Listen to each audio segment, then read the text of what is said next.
Hello friends, welcome to my channel bake and more. বর্ষাকাল এসে গেছে আর বর্ষার দিন মানে ইলিশ মাছ। বাজারে খুব ভালো ইলিশ মাছও পাওয়া যাচ্ছে, তাই আজ আমি ইলিশ মাছের একটা দুর্দান্ত রেসিপি করে দেখাবো, যা হলো দই ইলিশ। খুব সহজ এই রেসিপিটা গরম ভাতের সাথে খেতে ভীষণ ভালো লাগে আর খুব অল্প সময়ের মধ্যে এই রান্নাটা বানিয়ে ফেলা যায়। রেসিপিটা ভালো লাগলে লাইক ও শেয়ার করবেন। তাহলে চলুন দেখে নেওয়া যাক আজকের রেসিপিটা। এখানে আমি 5 পিস ইলিশ মাছ নিয়েছি, যা আমি আগে থেকেই ভালো করে ধুয়ে রেখেছি। এবার এতে অল্প নুন আর হলুদ গুঁড়ো দিয়ে ইলিশ মাছগুলোকে মাখিয়ে নিলাম। তারপরে 10 মিনিটের জন্য রেখে দেব। অন্যদিকে একটি ছোট বোলে নিয়ে নেব 3 চামচ হলুদ সর্ষে, 1 চামচ কালো সর্ষে আর 2 চামচ পোস্ত। এবার হালকা গরম জল দিয়ে 10 মিনিটের জন্য ভিজিয়ে রাখলাম।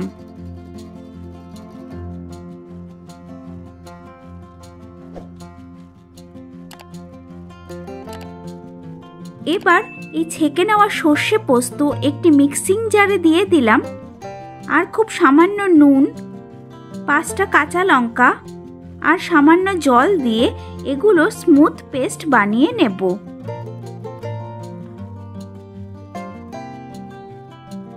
এবার অন্য বাটিতে নিয়ে নেব হাফ কাপ টক দই। ওজন হিসাবে নিলে 150 গ্রাম নেবেন। আর এই টক দইটা হালকা জল ঝরিয়ে রেখেছিলাম। যেহেতু দই ইলিশ বানাচ্ছি, তাই দইটা একটু বেশি পরিমাণে নিয়েছি। এবার টক দইটাকে আমি খুব ভালো করে ফেটিয়ে নেব। এবার অন্য একটি বড় বোলে ঢেলে দেব আগে থেকে বানানো সর্ষে পোস্তর পেস্ট আর ফেটিয়ে রাখা টক দইটা।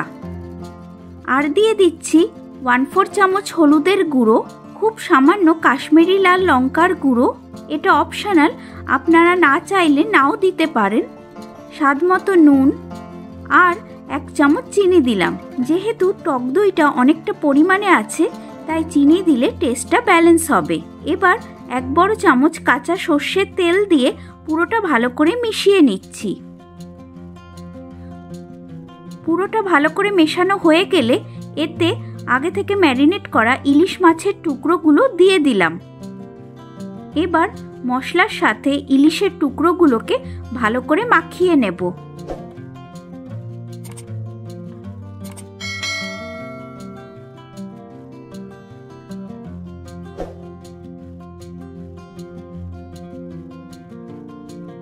তারপরে ঢাকা চাপা দিয়ে 15 মিনিটের জন্য রেখে দিলাম। এবার একটি কড়াতে ঢেলে দিলাম 3 বড় চামচ সর্ষের তেল। তেল ভালো করে গরম হলে মশলা সহ মাছ ওই তেলে ঢেলে দিলাম।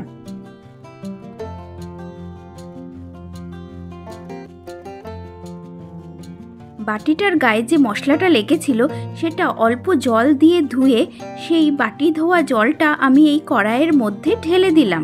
এবার 5টা কাঁচা লঙ্কা দিয়ে ঢাকা চাপা দিয়ে লো ফ্লেমে 5 মিনিটের জন্য রান্না করে নেব। 5 মিনিট পরে ঢাকা খুলে মাছগুলোকে খুব হালকা হাতে উল্টে দিতে হবে। এই সময় ইলিশ মাছ খুব নরম থাকে, তাই কাজটা হালকা হাতে করবেন, না হলে মাছগুলো ভেঙে যাওয়ার সম্ভাবনা থাকে। এতে আমি কোনো এক্সট্রা জল ব্যবহার করিনি। টক দই থেকেই অনেক জল বেরোবে আর তাতেই মাছটা ভালো করে রান্না হয়ে যাবে। আবার ঢাকা চাপা দিয়ে লো ফ্লেমে 5 মিনিটের জন্য রান্না করে নেব। 5 মিনিট পরে দেখুন দই ইলিশ একদম তৈরি হয়ে গেছে। এবার গ্যাসের ফ্লেমটা বন্ধ করে দিয়ে ঢাকা চাপা দিয়ে 5 মিনিটের জন্য স্ট্যান্ডিং টাইমে রেখে দেব। তারপরে পরিবেশন করে দেখাবো। আশা করছি আমার আজকের এই সহজ দই ইলিশের রেসিপিটা আপনাদের সকলের ভালো লেগেছে। রেসিপিটা অবশ্যই একবার বাড়িতে বানিয়ে দেখবেন আর রেসিপিটা ভালো লাগলে ভিডিওটাকে লাইক, শেয়ার আর কমেন্ট করার অনুরোধ রইল। আর আমার চ্যানেলে নতুন বন্ধু হয়ে থাকলে আজই চ্যানেলটিকে সাবস্ক্রাইব করে পাশে থাকা বেল বাটনটি প্রেস করে অল করে নেবেন, যাতে আমি যখনই এরকম আরও নিত্য নতুন সুস্বাদু রেসিপির ভিডিও দেব তার নোটিফিকেশন আপনাদের মোবাইলে খুব তাড়াতাড়ি পৌঁছে যাবে। সকলে ভালো থাকবেন, সুস্থ থাকবেন। আবার হাজির হব অন্য কোনো লোভনীয় রেসিপি নিয়ে। তাহলে আসি আজকে, টাটা।